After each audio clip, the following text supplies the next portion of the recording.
Mr. Speaker has stood his ground and ensured that this bill has come this far. And I want to use this opportunity with the support of my colleague members of parliament, since we all support this bill, to serve notice to the Western powers that we have taken judicial notice of what they have done to the Speaker of Uganda. After Uganda passed the bill, the sanctions on the Speaker of Uganda's parliament and on the sponsors of those bills, we will serve notice as well that if they replicate same with our Speaker and members of parliament, we will also take action against their business interest in our country, because they serve in this country and make money from here and take back home. They cannot hold us to ransom. Speaker, I'm excited that we are at a point of convergence now in this House, that all 275 of us are in support of this bill. Because from the onset, it had been a Herculean task when we were putting together the bill. Originally, we had 4 members on the NDC side and 4 members on the MPP side. But let me use this opportunity to celebrate my brother, the Deputy Minister for Education, Honorable John Ntim Forjo, who remains the sole person from the majority side who joined us to sponsor the bill. Mr. Speaker, my submission would stand, my submission would anchor on 4 legs: traditional, scientific, legal, and religious. Mr. Speaker, Ghana is a culturally rich nation. We have 70 ethnic groups and 80 languages. We have 242 traditional areas that are recognized by the National House of Chiefs. Mr. Speaker, we throw an open challenge to proponents outside of this House, since there's no proponents in this House, of LGBTQ rights, to show us one Ghanaian traditional language or one Ghanaian traditional area that accepts and supports homosexuality. Language is an identifier of an ethnic group. And when you take all the 70 Ghanaian languages, over 70 Ghanaian languages, each one of them has words for things that are natural to the people. Things that are alien, they don't have words for them, they have descriptions for them. So when people say that the white man brought us Christianity, for example, it's incorrect, because when you take our local languages, we have names for the supreme being and names for lesser deities. In Akan, we have Odumankuma Nyankupon, who is the supreme being, who the Hebrews call Yahweh. Or in Ghana, we have Akan Nanyuno. So God is not a new construct to our language. But when you take things like computer, which are new things to our language, we call it Abefu Efide Enchi. It's a description. When you take telephone, we call it Ahuma Trufu or something, a description. And when you take homosexuals, we call them Kojo Besia, Kojo Aoya Ninyama Tise Besia. It is a description, simply because it is alien to our language. And so when it comes to tradition and our culture, these are alien to our culture. Mr. Speaker, in the West, their culture seems to prohibit polygamy and supports this. People think it's a cultural thing. It's actually not a cultural thing for the West. It's a financial decision. And let's put it to the Western world, that because of their tax system, that is why they frown on polygamy, not because of culture. Because when you are a single man in the West, you pay a higher tax. Once you get married to your spouse, your household tax reduces your individual tax liability. So then imagine if they allowed one man to have 4 wives. He will pay less tax to their exchequer. It is about money for the West. That is why they have criminalized polygamy. It's not about culture. And so they should not follow money and ask us to accept something that is culturally reprehensible. Mr. Speaker, let me go to the legal part. Our constitution has been dealt with, but when you read the report, those who argue against this bill say that Ghana is a signatory to international rights, conventions and treaties. Very true. But Mr. Speaker, what they fail to do is they think that all of us don't read, but some of us do read.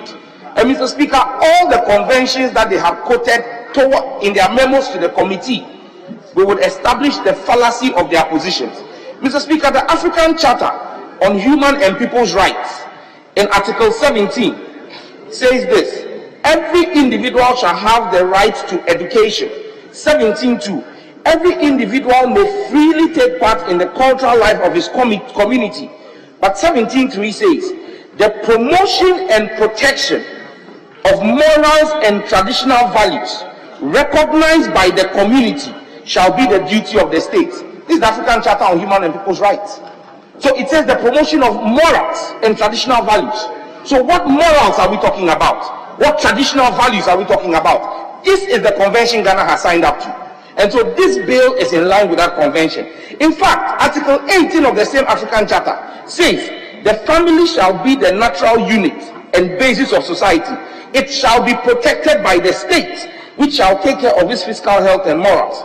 The state shall have the duty to assist the family, which is the custodian of morals and traditional values recognized by the community. So if we say the family, what is the family? Is it a man and a man, or a woman and a woman, or a man and a woman with their children? We have our traditional values. Mr. Speaker, they always make reference to the UN Declaration on Human Rights. The UN Declaration on Human Rights in Article 2, I read, it says everyone is entitled to all the rights and freedoms set forth in this declaration without distinction of any kind. And these are the distinctions it makes: race, color, sex, language, religion, political or other opinion, national or social origin, property, birth or other status. Mr. Speaker, I want to make it clear in this hallowed chamber that there is a clear distinction between sex and gender. Complete distinction. Sex is a biological construct. Gender is a social construct. Sex is binary, male or female. It is the source code for even computer science, 0 and 1. To be a male, you have the XY chromosome. To be a female, you have the XX chromosome. There is no other combination known to science. However, gender is a social construct. That is why in some countries, as we speak today, they have 48 gender identities. In some, they have 100. So gender is a social construct. In this country, our social construct of gender is male and female, as our constitution demands and recognizes. So, Mr. Speaker, even the UN Declaration on Human Rights does not make gender the basis for discrimination or enjoyment of rights. It says sex. And once it is sex, it is male and female. So if you change your sex as assigned at birth, cosmetically or surgically, you are flouting the Constitution. Mr. Speaker, the International Covenant on Civil and Political Rights, in Article 18.3, again another international convention they quote, it says the freedom to manifest one's religion or beliefs may be subject only to such limitations as are prescribed by law and are necessary to protect, here is the cause, public safety, public order, public health, or morals or the fundamental rights and freedoms of others. Mr. Speaker, when you look at the Ghana AIDS Commission's own data, men having sex with men are a prevalent cause of the increase in HIV/AIDS in our country. So we have a duty to protect public morals and a duty to protect public health, because the consequence of an increasing HIV prevalence is on the taxpayer. Mr. Speaker, even when you go to the CDC, which is the Center for Disease Control in the US, the statistics are clear that persons who are heterosexuals, the effect on their mental health, heterosexuals are 2.3% likely to contemplate suicide. Gays and lesbians are twice that, 4.6%. Bisexuals are almost 3 times that, 7.4%. As for transgenders, 30.8%. Mr. Speaker, the fact is clear. And Honorable Muntaka, in his submission, the Honorable Member for Asawasi, referred to homosexuality as madness. Mr. Speaker, in science, because until 1974, it was only 1974 that the American Psychiatric Association delisted homosexuality as a mental illness. In fact, anybody who studied any of the mental science manuals, which is the DSM, Diagnostic and Statistical Manual, before 1974, homosexuality was listed as a mental illness along with necrophilia, zoophilia, and pedophilia. The decision in 1974 to delist it as a mental illness was not based on science. it was based on an opinion poll of only 6,000 people. So clearly, homosexuality is a form of madness and mental illness, and what they need is psychological care. Mr. Speaker, the Human Genome Project, and that's on science. The Human Genome Project is a $3 billion funded project by the government of the United States of America, which is the biggest investigation into the human genome. This project spanned 20 universities in the United States, the United Kingdom, Japan, and South Korea. And what they tried to do was to map out the human DNA to identify the genome. Mr. Speaker, they were able to identify the genetic marker that made somebody like me. I only smell the food and I grow big. And there are some other people, they can eat 10 balls of kenke, they won't grow big. Like Sosu. All of this is genetic. What makes you have a bald head like Okujeto, a black one, or have an afro like Sam George? All of these are genetic markers. Mr. Speaker, the Human Genome Project was able to identify the genetic marker that makes men have feelings, emotional attractions to women. It was able to identify the genetic marker that makes women attracted to men. It could not find any genetic marker that makes men attracted to men or women attracted to women. It makes me understand why Honorable Eslawusu did not have affections for Honorable Abina Asare, but rather found Mr. Ekufu attractive. Mr. Speaker,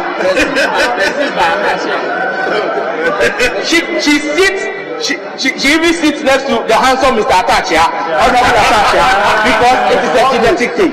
Mr. Speaker, let us serve notice, Mr. Speaker, that Honorable Ahia, for his submission, said in 50 years there will be migration.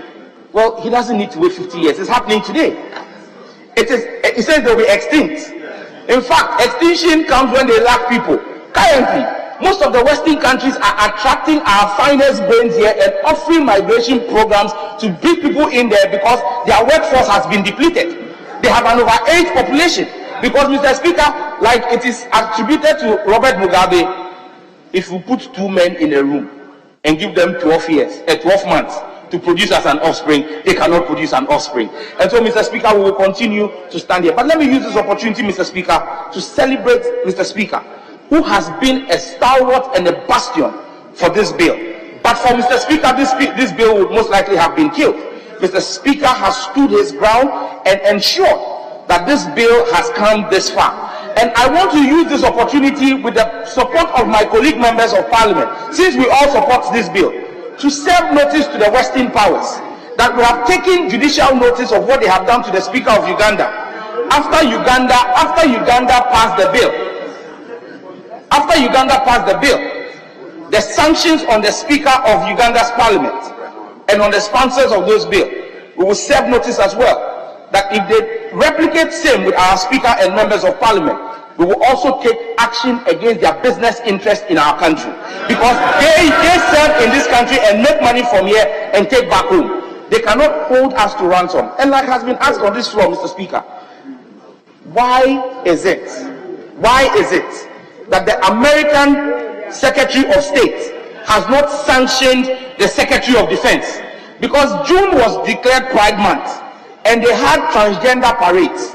The U.S. Secretary of Defense blocked and stopped a transgender parade on a U.S. Air Force base because he said the U.S. Pentagon, which is their defense headquarters, would not support such activity. Governor DeSantis has passed legislation against open transgender parades in Florida. Why have they not taken on their own citizens? In fact, in 2022 alone, there were 433 actions in State House of Legislatures across the United States banning and clamping down on homosexuality. The Supreme Court of the United States, SCOTUS, just last week, passed a landmark judgment enforcing the rights of American citizens to refuse to offer services to people on the basis of their faith and because they were LGBTQ. Mr. Speaker, it shows you that even America has realized the error of their judgment and are walking back their steps. Italy in June designated June also as Family Protection Month to counter the Pride Month. Maybe that's something Ghana should begin to consider, that we make June a Family Values Month to celebrate the Ghanaian family value. But Mr. Speaker, in wrapping up, Mr. Speaker, I just want to state that the dangers of homosexuality are grave. Persons who are homosexuals or transgenders, per statistics from the CDC, have at least 6 times higher rates of obesity, substance abuse, and suicidal thoughts than heterosexual people. This has a consequence for our health bill as a country and public health, and we cannot turn a blind eye to this. I want to